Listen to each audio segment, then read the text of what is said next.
Shalom, shalom, mes bien-aimés, les amoureux de notre Seigneur Jésus-Christ, où que vous soyez au son de ma voix, que la grâce et l'onction reposent sur vous au nom puissant de Jésus. Bien-aimés, ce soir, nous allons toucher un thème très important qui a pour titre « Les 7 raisons pour lesquelles vous devez être oint ». Bien-aimés, lorsqu'on parle de l'onction, on n'est pas en train de s'adresser aux pasteurs, aux prophètes, aux évangélistes. En d'autres termes, on ne s'adresse pas aux personnes qui ont un appel particulier. On ne s'adresse pas aux personnes qui ont un ministère, mais on s'adresse à tout enfant de Dieu. Ce soir, j'aimerais que nous puissions comprendre l'importance de recevoir l'onction dans sa vie. Bien-aimé, si tu es un enfant de Dieu, tu dois comprendre que tu as besoin de l'onction de Dieu dans ta vie pour pouvoir accomplir ta destinée. Très souvent, nous croyons que l'onction est seulement destinée aux personnes qui exercent un ministère. Mais ce soir, j'aimerais vous faire comprendre que cela est archi faux. L'onction est destinée à tout enfant de Dieu. L'onction est destinée à toute personne qui est appelée à accomplir un plan de Dieu. L'onction est destinée à tout enfant de Dieu qui a une destinée. Et je crois que Dieu a un plan pour tout être humain. Je crois que Dieu a un plan pour toute personne. En d'autres termes, toute personne qui est appelée de Dieu, ou bien toute personne qui est un enfant de Dieu, qui veut accomplir le plan de Dieu, qui veut voir la gloire de Dieu se manifester dans sa vie, qui veut voir le plan de Dieu, la volonté parfaite de Dieu s'accomplir dans sa vie, a impérativement besoin de l'onction. Parce que l'onction est l'élément au travers duquel Dieu agit dans notre vie.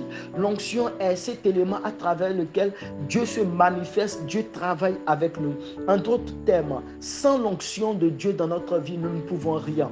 Sans l'onction du Saint-Esprit dans notre vie, nous ne pouvons rien accomplir. Sans l'onction du Saint-Esprit dans notre vie, notre destinée ne verra jamais la gloire de Dieu. Sans l'onction de Dieu dans notre vie, nous ne pouvons même pas commencer notre destinée ou commencer le plan de Dieu jusqu'à l'accomplir. Voilà pourquoi il est écrit dans le livre de Zacharie 4, verset 6, il dit: alors il reprit et me dit: c'est ici la parole de l'Éternel adressée à Zorobabel. Ce n'est ni par la puissance ni par la force, mais c'est par mon esprit, dit l'Éternel des armées. En d'autres termes, le Seigneur faisait comprendre à Zorobabel que ce n'est ni par la puissance ni par la force. Il voulait lui faire comprendre que ce n'est pas par la puissance de son armée ou bien par les capacités naturelles, intellectuelles qu'il a, mais c'est par son esprit, c'est par la puissance de son esprit, c'est par l'onction du Saint-Esprit qu'il pourra accomplir son plan, qu'il pourra voir la gloire de Dieu se manifester dans ta vie. Bien-aimés, beaucoup sont des enfants de Dieu qui vont à l'église, mais croient en leur capacité naturelle, en leur capacité intellectuelle.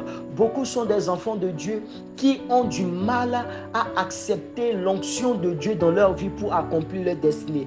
Il est bel et bien vrai que beaucoup vont à l'église, mais prennent l'onction comme l'apanage ou bien l'outil des pasteurs, des prophètes, des hommes de Dieu. Et c'est archi faux, c'est un grand mensonge de l'ennemi, parce que le diable veut nous faire croire que c'est seulement les hommes de Dieu, les pasteurs, les prophètes, les personnes qui ont un ministère qui doivent avoir l'onction pour accomplir le plan de Dieu. Ce soir, je vais te faire comprendre que c'est archi faux. Tout enfant de Dieu a besoin de l'onction. Si tu veux réussir ta vie, si tu veux réussir ta destinée, si tu veux accomplir le plan de Dieu dans ta vie, tu as impérativement besoin de l'onction du Saint-Esprit dans ta vie pour pouvoir accomplir ce à quoi Dieu t'a appelé. Voilà l'une des raisons pour lesquelles, en tant qu'enfant de Dieu, tu dois aspirer de tout ton cœur, de toute ton âme, de toutes tes forces à l'onction de Dieu dans ta vie, parce que c'est la chose la plus importante pour toi. Jésus même a fait comprendre à ses disciples: attendez jusqu'à ce que le Saint-Esprit ne vienne sur vous. En d'autres termes, Jésus voulait faire comprendre à ses disciples que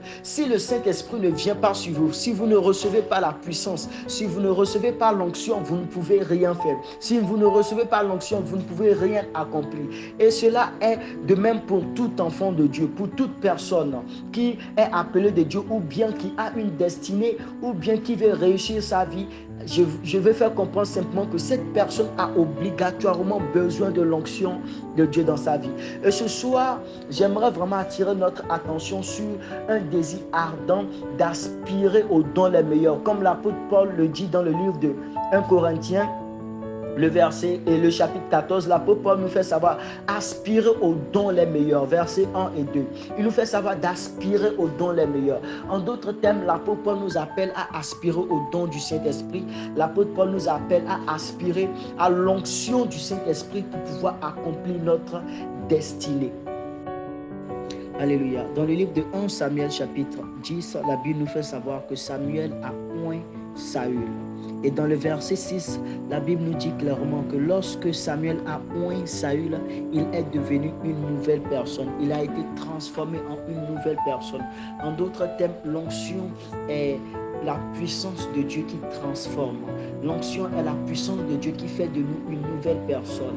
L'onction est cette puissance de Dieu qui nous amène à devenir quelqu'un de nouveau, quelqu'un de surnaturel, quelqu'un d'utilisable par Dieu. Autrement dit, lorsque Dieu veut utiliser une personne, il dépose sur cette personne son onction. Et lorsque Dieu veut manifester sa gloire à travers une personne, il répand son onction dans la vie de cette personne. Dieu voulait faire de Saül un grand roi. Dieu voulait faire de Saül quelqu'un de puissant. Saül avait peut-être la volonté. Saül avait accepté le message de devenir roi. Saül était quelqu'un de humble. Saül avait beaucoup de qualifications. Mais la seule chose qui lui manquait, c'était l'onction de Dieu. C'était l'onction du Saint-Esprit. Nous pouvions avoir des qualifications naturelles. Nous pouvons avoir des qualifications intellectuelles.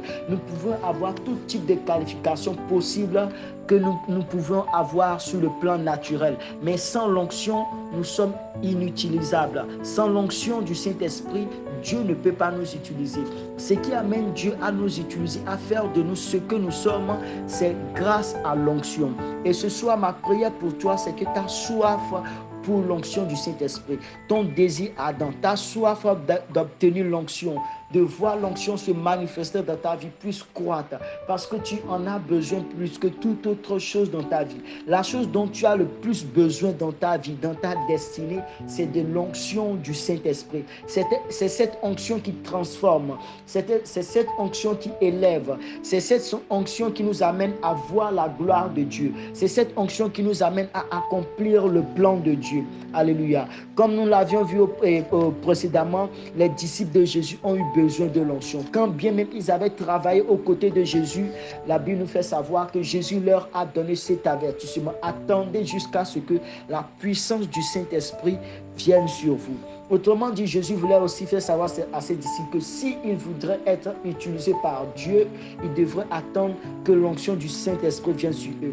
Ils avaient reçu beaucoup d'enseignements, comme beaucoup de chrétiens qui ont reçu beaucoup d'enseignements. Mais ces enseignements ne vous rendent pas aptes, ne vous rendent pas capable d'être utilisés par Dieu. Ce qui vous rend capable d'être utilisé par Dieu, c'est l'onction du Saint-Esprit. La théologie, les doctrines, nos connaissances ne peuvent pas nous amener à être utilisés par Dieu. La seule clé, la seule voie, la seule garantie que Dieu pourra nous utiliser, c'est son onction. Parce qu'il ne s'agit pas de notre œuvre. Il ne s'agit pas d'une œuvre humaine, ni naturelle, ni charnelle, mais il s'agit d'une œuvre spirituelle et surnaturelle. Être utilisé par Dieu, c'est être un canal par lequel Dieu se manifeste sur cette terre. C'est être la voie par laquelle Dieu se révèle. Être utilisé par Dieu, c'est être le vase à travers lequel Dieu se glorifie. Dieu manifeste sa gloire, Dieu manifeste sa divinité. Et puis, pour que Dieu puisse nous utiliser, peu importe le domaine, que ce soit dans le domaine médical, que ce soit dans des domaines que nous voyons sur un plan intellectuel, professionnel ou dans un domaine religieux, spirituel, nous avions impérativement besoin de l'onction du Saint-Esprit. C'est elle la force, c'est elle la puissance de Dieu agissante à travers nous, à nous amener à voir la gloire de Dieu. Il y a beaucoup de chrétiens qui vivent sans l'onction. Bien-aimé, j'aimerais te faire comprendre quelque chose. Si tu es chrétien, si tu es un enfant de Dieu, du moment où l'onction de Dieu n'est pas dans ta vie, du moment où tu n'as pas reçu l'onction du Saint-Esprit, laisse-moi te faire comprendre que tu vis ta propre vie. Tu vis la vie selon ton regard, selon tes perspectives, selon ta façon de voir les choses.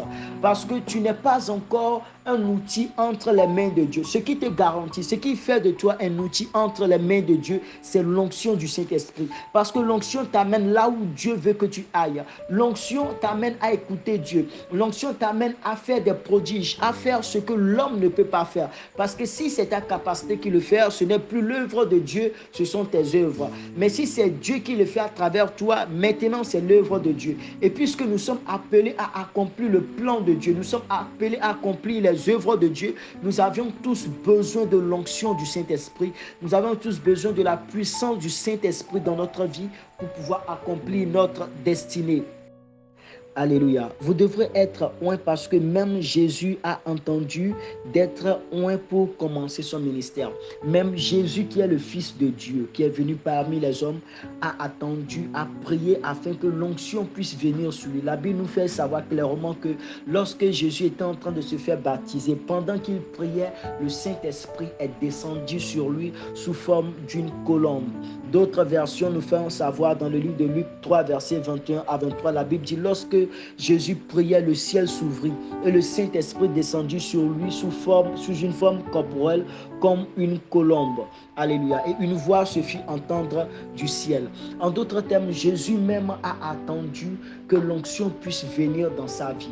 Cela veut dire quoi? Que si Jésus qui est notre Seigneur, qui est notre modèle, a attendu que l'onction puisse venir dans sa vie avant de commencer son ministère, avant de commencer ce à quoi Dieu l'a appelé, cela montre que l'onction est impérative, l'onction est importante dans la vie de tout enfant de Dieu.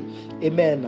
Nous allons nous en rendre compte que dès le jour, dès l'instant, le moment où l'onction est venue sur la vie de Jésus-Christ, le plan de Dieu a commencé par se réaliser dans sa vie. Jésus, durant toute son enfance, voyait des malades. Jésus voyait des personnes qui étaient mortes. Jésus voyait des paralytiques, des lépreux, mais il n'a pas pu accomplir quoi que ce soit à leur égard parce que l'onction n'était pas sur lui. Alléluia. En d'autres termes, sans l'onction du Saint-Esprit, Jésus ne pouvait rien faire. Il était obligé d'attendre que l'onction vienne sur lui.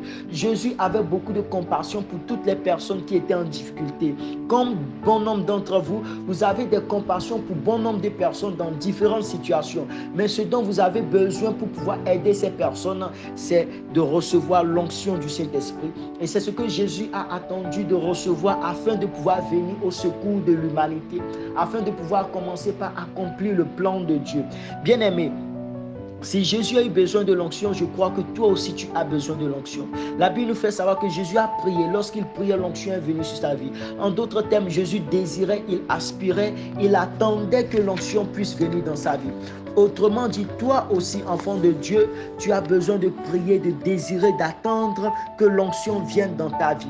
Le plan de Dieu dans ta vie doit s'accomplir, mais elle ne peut s'accomplir si l'onction ne vient pas. En d'autres termes, cela veut dire que tout enfant de Dieu doit attendre l'onction de Dieu de venir dans sa vie. Nous vivons, certes, nous mangeons, nous faisons toutes nos activités, mais est-ce que nous sommes en train d'accomplir le plan de Dieu? Est-ce que nous sommes en train de faire ce à quoi Dieu nous a appelés? Ce qui prouve que nous sommes déjà en train d'accomplir le plan de Dieu, où nous avions commencé ce à quoi Dieu nous a appelés, c'est la présence de l'onction. Parce que lorsque l'onction vient, elle nous conduit là où nous devrons aller. La Bible nous fait savoir que lorsque le Saint-Esprit est venu sur Jésus, le Saint-Esprit l'a conduit dans les lieux déserts. En d'autres termes, le Saint-Esprit est notre conducteur. L'onction du Saint-Esprit nous amène là où nous devons être, nous amène à faire ce que nous devons être. Dans la Bible, la parole de Dieu nous fait savoir aussi que lorsque l'onction est venue sur Jésus-Christ, alléluia, sa répandue a commencé par se manifester de partout. Sa répandue a commencé sa renommée a commencé par se répandre de partout. Excusez-moi. En d'autres termes, nous devons comprendre que l'onction est impérative pour tout enfant de Dieu. L'onction est très importante pour tout enfant de Dieu. La Bible nous parle de plusieurs grands prophètes, comme Élisée qui a attendu de recevoir l'onction. Élisée était appelé à être prophète. Élisée était appelé à accomplir le plan de Dieu dans sa vie. Élisée était appelé à faire des merveilles, à oindre des rois, à donner des prophéties, mais il ne pouvait rien si l'onction ne venait pas dans sa vie. Dans le livre de 2 Rois, chapitre 2, le verset 9, la Bible nous fait savoir que Élisée a prié, il a demandé que l'onction vienne sur lui. Alléluia. Il a demandé qu'une double portion de l'onction de son père vienne sur lui. Et à partir de ce moment, Élisée est devenu une autre personne. Il a fondu la mer et le Jourdain en deux avec le manteau de son père. Alléluia. Tu as besoin de l'onction. Tu as besoin de l'onction de Dieu pour accomplir ta destinée. Élisée a pu accomplir sa destinée parce que l'onction est venue dans sa vie. Élisée a pu accomplir ce à quoi Dieu l'a appelé parce que l'onction est venue dans sa vie. En d'autres termes, ce pourquoi Dieu t'a appelé commencera par s'accomplir dès l'instant où l'onction viendra dans ta vie. Je prie pour toi ce soir dans le nom de Jésus. Que l'onction de ta destinée se répande sur toi. Ce soir, pendant que tu suis ce programme, pendant que tu es connecté à cette plateforme, pendant que tu pries en ce moment, que l'onction vienne dans ta vie, que tu deviennes une nouvelle personne, que la gloire de Dieu se manifeste dans ta vie à partir de cet instant, au nom puissant de Jésus. Que l'onction de ta destinée vienne dans ta vie, dans le nom puissant de Jésus de Nazareth. Alléluia. Vous avez besoin de l'onction parce que même le roi David a eu besoin de l'onction de Dieu pour accomplir sa destinée. Aujourd'hui, nous entendons parler de David. Nous entendons parler d'un grand homme. Nous savons que David fut un grand roi. Nous avions entendu comment il a marché avec Dieu. La Bible même nous fait savoir que David était l'homme selon le cœur de Dieu. Mais David est devenu ce que Dieu voulait qu'il soit du moment où l'onction est venue dans sa vie. Cela veut dire que quand bien même David était l'homme selon le cœur de Dieu, quand bien même David était agréable aux yeux de Dieu, quand bien même Dieu aimait beaucoup David, il fallait que David reçoive l'onction avant de pouvoir accomplir le plan de Dieu. Il fallait que David reçoive l'onction avant d'accomplir sa destinée. David était appelé à devenir un grand roi, pour ne pas dire le plus grand roi d'Israël. Alléluia. Mais sans l'onction de Dieu, David ne pouvait rien faire. Sans l'onction de Dieu, tout le plan que Dieu avait pour David était inaccomplissable, en d'autres termes. Ce plan était un plan qui était limité, où ce plan était encore un plan qui ne pouvait pas aboutir. Seulement le seul élément ou la seule chose qui pouvait amener le plan de Dieu à s'accomplir dans la vie de David, c'était que l'onction du Saint-Esprit vienne sur lui. La Bible nous fait savoir que le prophète Samuel a oint David, et dès le moment où l'onction est venue dans la vie de David, David est devenu une autre personne. David a commencé par prophétiser. La Bible nous fait savoir que les écrits du roi David étaient des écrits prophétiques. David était un chanteur. Lorsque David chantait, lorsqu'il adorait, la puissance de Dieu était à l'œuvre. Le roi Saül était délivré juste en écoutant David chanter. Parce que quoi? L'onction était venue dans la vie de David. En d'autres termes, tout enfant de Dieu, toute personne que nous soyons, nous avions impérativement besoin de l'onction du Saint-Esprit dans notre vie pour accomplir notre destinée. Si David, le grand roi, est devenu ce qu'il est, alléluia, par l'onction du Saint-Esprit, qu'en est-il de nous? Qu'en est-il de toute personne que nous sommes?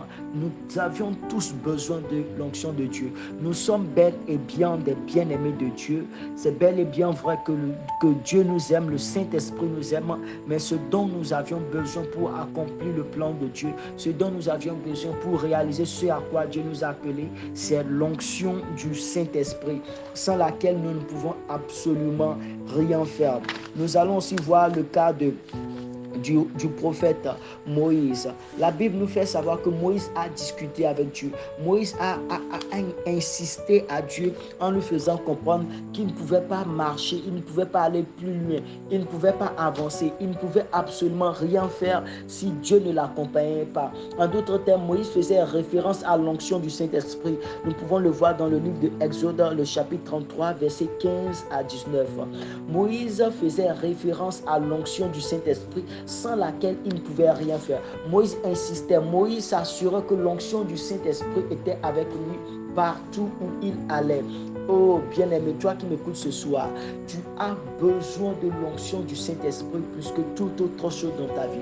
Tu as besoin de la puissance du Saint-Esprit dans ta vie pour accomplir ta destinée. Peu importe le domaine dans lequel tu es, l'onction est ce qui garantit ton succès. L'onction est ce qui garantit ton élévation. L'onction est ce qui garantit la manifestation de la gloire de Dieu dans ta vie. par l'onction du Saint-Esprit, tu peux faire face à tout type d'ennemis. David a pu vaincre des batailles grâce à l'onction qui reposait sur sa vie. De même que Gédéon a pu gagner des batailles grâce à l'onction du Saint-Esprit. Moïse est devenu ce qu'il est. Il est devenu le plus grand prophète qui a existé dans son temps, à son époque. Moïse a fondu la mer Rouge. Il a fait face à Pharaon parce que l'onction du Saint-Esprit était sur lui. Il y a des batailles dans notre destinée, dans notre vie, partout, dans tout ce que nous allons entreprendre. Il y a des batailles que nous allons rencontrer. Mais ce qui nous permettra de gagner ces batailles, d'accomplir notre destinée, d'accomplir le plan de Dieu dans notre vie, c'est l'onction du Saint-Esprit, la chose ultime, l'élément le plus important dans la vie de tout enfant de Dieu. Où que tu sois au son de ma voix, je prie pour toi ce soir, dans le nom de Jésus, que cette onction de ta destinée repose sur toi, que l'onction que tu as besoin pour accomplir ta destinée, pour accomplir le plan de Dieu dans ta vie, repose sur toi à partir de maintenant. Je souffle la puissance du Saint-Esprit dans ta vie. Je souffle l'onction du Saint-Esprit dans ta vie. Reçois-le au nom puissant de Jésus de Nazareth. Je prie qu'une huile fraîche, une huile dorée, de la puissance du Saint-Esprit coule sur toi, de la tête jusqu'aux pieds, à partir de maintenant. Que cette huile commence par couler dans ta vie et fasse de toi une nouvelle personne. Que cette huile te transforme. Que la puissance du Saint-Esprit commence par opérer à travers toi au nom de Jésus de Nazareth. Sois abondamment béni, reçois la grâce et l'onction dans ta vie. Amen.